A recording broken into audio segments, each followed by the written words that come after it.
Hello everyone and welcome to SplitSecond. My name is Sequeira and I'll be taking you through today's match. Before starting, we at SplitSecond want to thank everyone for your constant support and suggestions on all social media.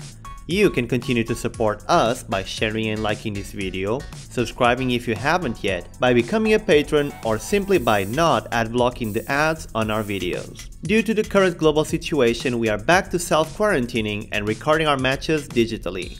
This week we have Braden from cEDH cast as our guest. He is an animated library of cEDH knowledge and creator of cEDH deck staples such as Paco's Modern Life and Sneaky Farm. I'm playing ElderDrunkenHighlander's Jaws 5, a competitive deck featuring Brallin and Shabraz. Braden is on his famous Korvold's Treasure Storm.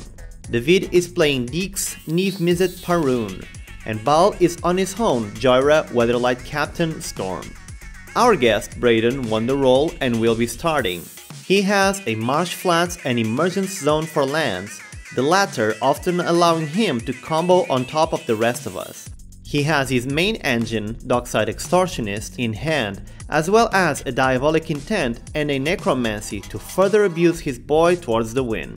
Talisman of Indulgence is pretty okay ramp, and Cabal Ritual could boost Braden into stuff like his commander should he not find anything else of relevance to cast. David mulliganed down to 6 while looking for better hands. He found one that is fairly okay with Prismatic Vista, Island and Cephalid Coliseum for lands, while having the free cantrip Gitaxian Probe at the ready. Mana Drain could help him boost his turns, whereas Imperial Recruiter can be used either for Tandem Lookout to combo or to get himself a Dockside Extortionist and play his commander. Speaking of which, he sent the Lookout to the bottom of his library. Baal also mulliganed once. He stopped on an okay hand, which quite notably stops Braden's main winning tool from getting the job done, Torpor Orb, the Dockside Extortionist killer. Arid Mesa and Island are his lands, while Everflowing Chalice and Grim Monolith really help bump his speed. Whip Flare is a solid option versus Dorks, although there might be very few this time around. And Muddle the Mixture is just a solid mix of Tutor and Counter Magic. Finally, being the last, I mulliganed once and kept a fairly good hand. Mountain and Scalding Tarn cover my colors, while Sol Ring gets me a couple of turns ahead. The real cards here are Dockside Extortionist and Gilded Drake, which use my lateness in turn order for me by ramping through others and stealing commanders like Korvold with some treasures, hopefully up. Smothering Tithe is also an excellent card, and Mana Drain further pushes my tons of mana plan forward. Just need some payoffs and I'm good to go. It's time to play the match. The game starts ironically kind of slow, with the table not feeding each other's dockside plans all that much. Braden plays Marsh Flats and passes, while David does the very same with Prismatic Vista and Baal with Arid Mesa. It's the fetch Mexican standoff. On my turn, I decide to just play and crack the Tarn. Braden responds and gets Badlands before I can find my Tundra. I cast Sol Ring and pass, not in a bad place at all, seeing no one else ramped. Braden keeps it cool by playing Emergence Zone into Cabal Ritual. David responds by cracking Prismatic Vista, and Braden is all but expecting something like a miscast. However, David gets himself a cozy basic mountain. Braden sighs in relief as he casts a Talisman of Indulgence into an Arcane Signet. On his turn, David plays an island. On his end step, Baal fetches for a Steam Vents, tapped and ready to go. As he gets to play, Baal smiles at his draw. He plays an island and then casts a Dockside Extortionist. That might feel pretty premature at first since he only gets 3 treasures. However, lo and behold, as Baal sacrifices 2 of those to play a Torpor Orb and pretty much kill both mine and Braden's plans for Docksides galore. Baal passes, quite happy with this outcome. On my turn, I play and crack Bloodstained Mire for a Volcanic Island. Then, cut off from plan A, I move towards the next, Smothering Tithe. The social stack opens for collective growls of annoyance. My plan gets turned on its head though, as Braden pays for the Tithe.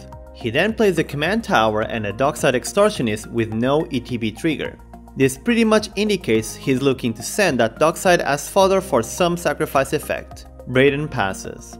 On his own turn, David also pays for Tithe. I look at my hand, eyes are bulging. David plays an island and is content to pass. For Baal's time to play, he also refuses to give me a treasure. Instead, he plays a cascade bluffs and passes to me. So much for ramping.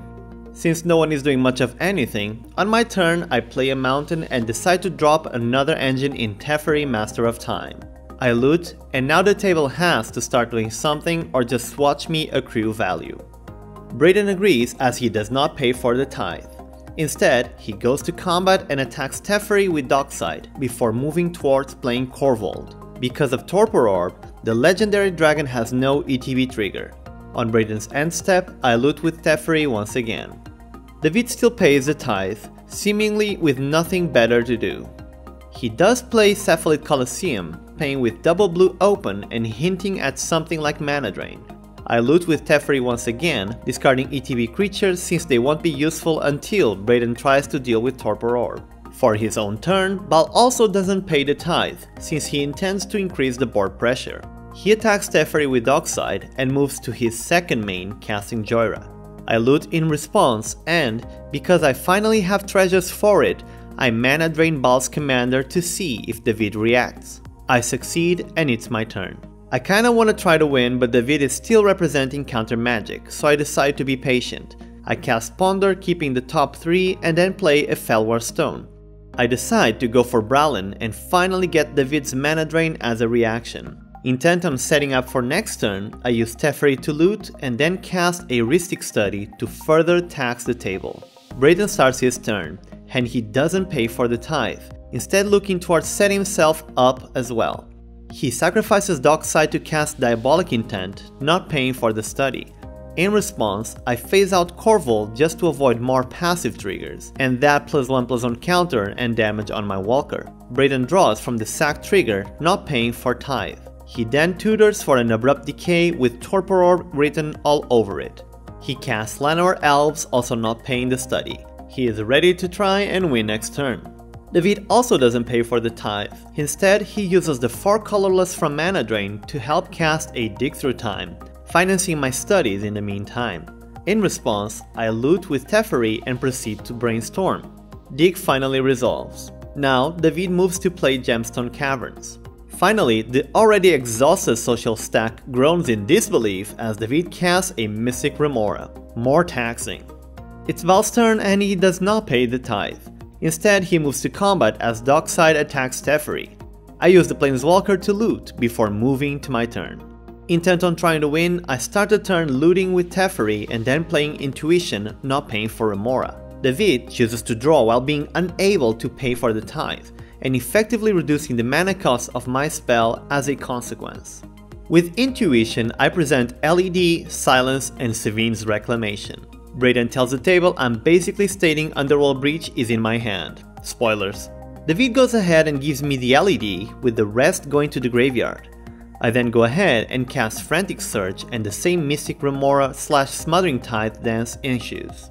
It should be noted here that David, Baal, and Braden at this point discussed the problem of giving me mana at the expense of David trying to draw solutions, with Baal and David agreeing the risk is outweighed by David's increased ability to interact and Braden believing that the mana discount I'm getting is much more damaging. Now I play LED. Remora draws and doesn't pay the tithe. Finally, I move towards Underworld Breach since I don't care to see it go due to having Sevinne's in my graveyard. David draws, I get another treasure, you know the drill. However, this time around David does go for the Force of Will, not paying for my Rhystic Study in case he finds a Pyroblast and needs to cast it, and exiling a Gitaxian Probe from his hand. I go ahead and cast Izzet Charm on the Force of Will. Remora and Tithe do their thing. David then exiles Sleight of Hand to cast Misdirection, not paying for the Rhystic Study and changing Izzet Charm's target to Misdirection. Losing that fight, I allow Underworld Breach to get countered. Just in case my battles are all lost, and to abuse Smothering Tithe while disrupting Braden's tutor, I go ahead and gamble for an Echo of Eons. Seeing how much mana I have, the table now agrees to just allow Remora to look for responses while I get treasures. I discard Wear Tear. At this time, I cast Windfall to further remove responses from the table. Remora and Tithe go at it again. Now, Baal is conflicted between spending Muddle the Mixture or saving mana for what's to come. While Braden seemed to be relaxed this whole time, he now asks for interaction, so Baal understands he had tutored for an Abrupt Decay that could currently help in this whole Underworld Breach fight, and therefore counters Windfall with Muddle the Mixture while paying for the study. Remora and Smothering Tithe do their thing. I now go ahead and crack LED for 3 blue, discarding, among other things, my Echo of Eons, which I intend to resolve with Silence as backup. And so, I flashback Sevin's Reclamation, targeting Underworld Breach. Braden and Baal both had a deflecting SWAT, but none controlled their commanders, so Remora and Tithe do their thing while the Reclamation resolves.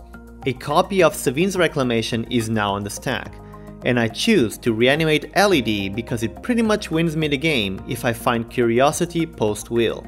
In response, Braden Abrupt Decays Underworld Breach. The Remora, Smothering Tithe, and Rhystic Study all get to do their stuff one last time, and my final draw is indeed what I needed to win, a Brain Freeze. In response to Abrupt Decay, I cast Silence from my grave. At this point, David draws one last time with the Remora, in case he finds Force of Negation to exile my Silence despite me having counter magic in my graveyard. Silence resolves. With DK on the stack, I cast Brain Freeze on myself. This allows me to use Frantic Search at least over 20 times. With over 30 spells cast in a single turn, I am able to cast Brain Freeze from the graveyard and mill everyone else to their deaths, while Braden's Abrupt Decay is still looking to resolve. Good game. Thank you for joining us for today's matches, everyone. That was a long, clutch turn, but the Shark/Human partnership got the win. We'd like to start the credits by thanking our current patrons, and especially Izanagi, Stefan, TJ Rapp, Mike Purr, Ajimo, Eagle Eagle, Heated Shield, Drunken Housecat, Uncrustable, Cosmic Astro, and V, our stack breakers. If you want to go through other Commander adventures, click one of the videos on the right. If you want to talk with us about our games or other EDH related matters, join us on Discord.